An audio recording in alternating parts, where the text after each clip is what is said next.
네, 이재명 대표 피습 사건과 관련한 경찰 수사 결과에 대해 민주당이 축소, 부실 결과가 가관이라면서 특검 도입 가능성을 언급하고 있습니다. 한동훈 국민의힘 비대위원장의 지지율과 윤석열 대통령의 지지율이 좀 따로 가는 모습을 보이고 있는데 이 부분도 여야 대표의 모습 이번에 한번 짚어보도록 하겠습니다. 먼저 강선우 민주당 대변인의 오늘 오전 브리핑 내용부터 듣고 오겠습니다. 경찰은 사건 발생 40분 만에 현장을 물청소하고 사건의 결정적 증거물인 와이셔츠 역시 폐기물 업체에서 수일이 지난 후에야 회수했습니다. 민주당이 경찰이 놓친 증거물 수집을 위해 폐기물 업체 연락처까지 알려줘야 한다는 것이 기가 찰 노릇입니다. 이 사건 당일 1cm 열상으로 경상추정이라며 축소 보고해 가짜뉴스와 음모론을 촉발한 당사자 역시 경찰입니다. 경찰의 살인미수 사건에 대한 수사 대응 매뉴얼은 축소와 은폐입니까? 네, 이재명 대표 피습 사건과 관련해 민주당 지도부가 특검 가능성을 언급한 건 오늘이 처음은 아닙니다. 또 목소리 들어보시겠습니다. 자기들에게 필요한 것은 적절히 흘리고 진짜 중요한 것은 공개하지 않고 저희가 다시 특검이나 국정조사 해야 될지 모릅니다. 빈말로 던지는 거 아닙니다. 수사한 경찰을 수사해야 된다고 봅니다. 감추려고 숨기려고 하는 자가 범인이다. 특검을 거부하는 자가 범인이듯이 이거는 저희가 그냥 넘어갈 수 없는 사안입니다. 권력 눈치 보지 말고 전면 재수사하십시오. 경찰이 눈치 보며 미적거린다면 특단의 대책을 강구하겠습니다. 서정욱 변호사님. 민주당에서 주장하고 있는 이유는 이렇습니다. 어떻게 현장 물청소를 이렇게 빨리 해서 현장을 지웠냐? 혹시 뭔가 숨기려고 하는 건 아니냐? 그다음에 왜 피의자의 신상과 변명문을 공개하지 않느냐? 외신을 통해서 우리가 알아야 되느냐라는 지적. 그다음에 폐기물 업체에서 셔츠를 회수했다. 민주당이 알려줘서 부랴부랴 부산대병원 가서 그 셔츠를 가지고 온 거 아니냐? 이것도 혹시 증거인멸의 우려가 아니냐라고 주장을 하면서 수사가 좀 부진하니까 이거 특검해야 된다라고 지금 주장하고 있습니다. 특검은 이제 권력형 비리고요. 그다음에 검경이 수사를 안 했을 때 특검하는 거잖아요. 일단 이 사건은 이제 권력형 비리가 아닙니다. 그렇잖아요. 예. 그다음에 검경이 그럼 수사를 못했느냐 이걸 따져봐야 되는데 하나하나 보면 이게 그 물청소 있죠. 예. 이거 다 녹화 안 해놨을까요?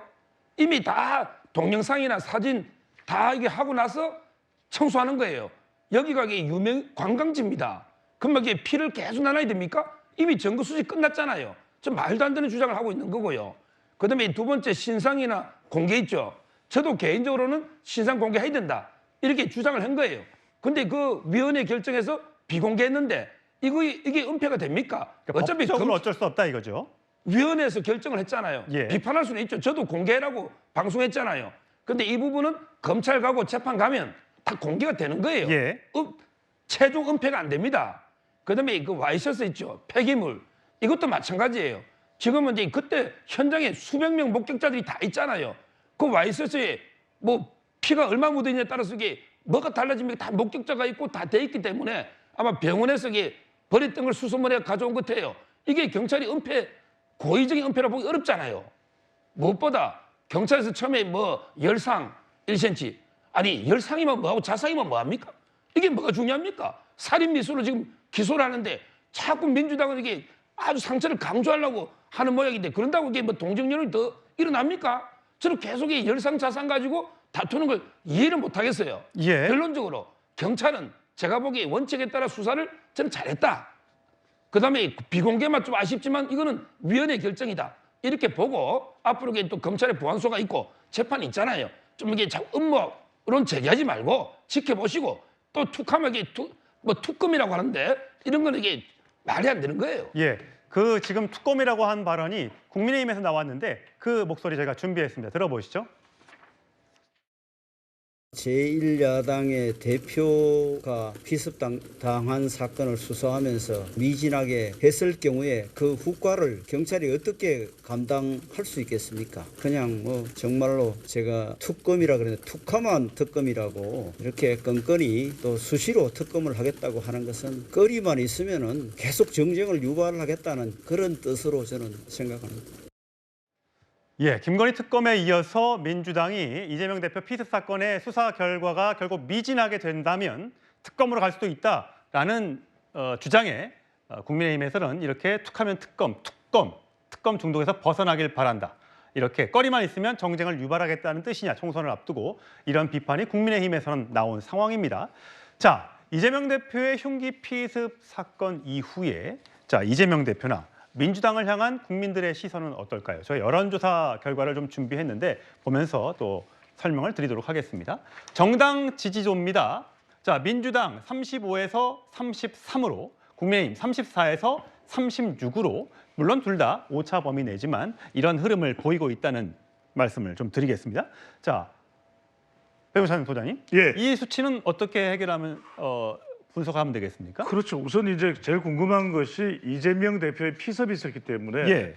이재명 대표의 피습에 따른 정치적인 반사이익, 또 동정 여론, 또 우려 여론이 이재명 대표 또 민주당의 지지로 연결됐냐, 이게 제일 궁금하실 거예요. 예. 그런데 별로 이 영향이 없어요. 그 이야기는 결과적으로는 이재명 대표 지난 2일 있었던 이 피습과 관련된 부분이 오롯이 정당 지지율로 연결돼야 되는데 중간에 이 이른바 혼선을 빚는 그런 상황들이 벌어져 버렸습니다. 그러니까 예. 지지율의 변화에 이 영향을 주는 것이 논란, 논쟁, 파장, 파행이 있으면 말 그대로 실제 주목해야 되는 그 사안에 응답자들이, 유권자들이 집중하지 못하게 되는 현상이 벌어져 버리게 됩니다. 그러다 보니까 한 달을 간격으로 해서 비교를 하게 되는 이 조사에서 국민의힘은 올라갔는데 오히려 더불어민주당은 내려갔다. 그러니까 이걸 또 이재명 대표 피습으로 오히려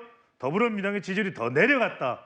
이렇게 해석하기는 어렵죠. 다만 예. 이재명 대표 피습이 있었다 하더라도 특별히 지지율이 더 올라간 것은 아니다. 이렇게 해석하는 것이 맞을 텐데요. 예, 저희가 부울경, PK 지역만 따로 한번 떼서 준비해봤습니다. 연합뉴스, 연합뉴스 TV가 조사한 방법인데 1월 6일부터 1월 7일까지 무선전화 면접 100%인데 이거를 보면 이렇게 지금 벌어지는 게 나왔습니다. 물론 여러 가지이기 때문에 다른 것도 설명을 해드리겠습니다. 이건 어떻게 해석을 해야 됩니까? 그렇죠. 그래서 오히려 더 벌어졌다. 이게 국민의힘은 이제 말 그대로 우리가 새해 들어서 총선 국면이죠. 그러니까 결집을 했어요.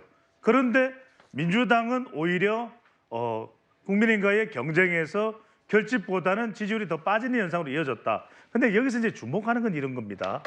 2일 날 이재명 대표의 피습이 있었다면 적어도 부산, 울산, 경남 지역에서 결집을 했었어야 되는 것 아니냐. 예. 그런데 이 결집을 할 수 있는 그 여론으로 옮겨가는 현상에서 말씀드렸죠. 논란, 논쟁, 파장, 파행이 벌어지면 이게 그쪽으로 옮겨가지지가 않아요. 그래서 결과적으로 이재명 대표 피습이 있었음에도 불구하고 이게 별도로 따로 정치적 반사 이익을 부울경 지역에서는 얻지는 못했다, 이렇게 보시면 될 것 같고. 네. 자, 이 조사는 조금 그냥 참고 정도로 해서 분석을 안 하는 게 낫습니다. 그렇습니다. 왜 그러냐면 네. 한국갤럽이 공휴일이 들어간 날짜가 있는 경우하고 그다음에 연말 연초에는 조사를 실시를 안 해요. 직전 조사가 있으면 제가 이게 유의미하게 좀 분석을 할 텐데 예. 이건 참고를 하고 그냥 넘어가시는 게 좋을 것 같아요. 예, 12월 12일부터 14일까지 조사한 게 왼쪽에 있는 거고요. 오른쪽에 있는 것이 1월 9일부터 12일까지 조사 결과. 이런 결과도 있다는 것을 소개를 해드리면서 자, 과연 이재명 대표 가덕도에서 일정을 수행하던 중 60대 남성으로부터 공격을 당했었죠. 자, 스스로 8일 만에 퇴원해서 집으로 향했었습니다. 아마 다음 주면 당무에 복귀할 걸로 보이는데 그 당시의 모습 보고 오시겠습니다.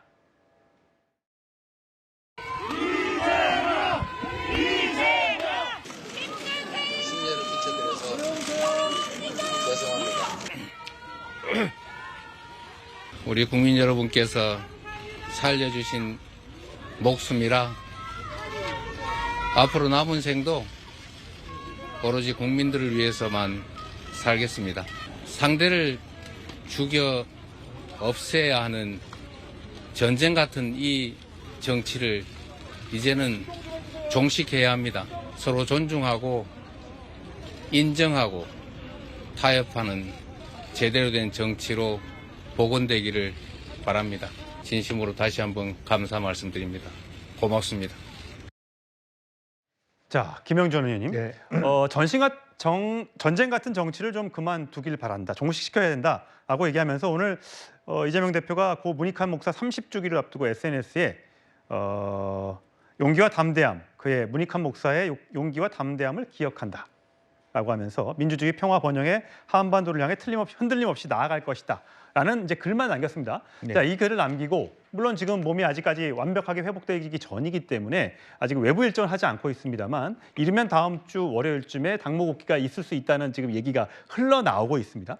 그런데 문제는 재판도 있지 않습니까? 재판을 여러 개 받고 있는데 당무는 복귀하는데 재판을 지금 가기가 어렵다라는 얘기가 나오면서 이건 또 무슨 얘기냐라는 비판이 또 나오더라고요. 아무래도 이제 뭐 2월 달에 재판부의 인사 이동이라든지 그런 것이 있기 때문에 가급적이면 너무 빠른 당무 복귀는 오히려 재판을 빨리 하게 되는 배경이 될 수 있기 때문에 가급적이면 좀 늦추고 싶은 심리가 있을 겁니다. 이제 그럼에도 불구하고 본인이 일단 퇴원하셨기 때문에 일상적인 당무 복귀 그리고 또 공간이라든지 그런 구성에 있어서는 차질 없이 가야 된다는 그런 부분이 있어서 이제 실제적으로는 당무 복귀를 선언하시면서 그럼에도 불구하고 재판부에 의해서는 아직까지 전체적으로 회복되지 않았다. 이런 변호인을 통해서 연기할 수 있는 여지를 남기는 그런 투트랙의 전술로 말하자면 재판부에 대해서 말하자면 임하지 않을까 싶습니다. 실제로 23일부터 재개된다고 하지만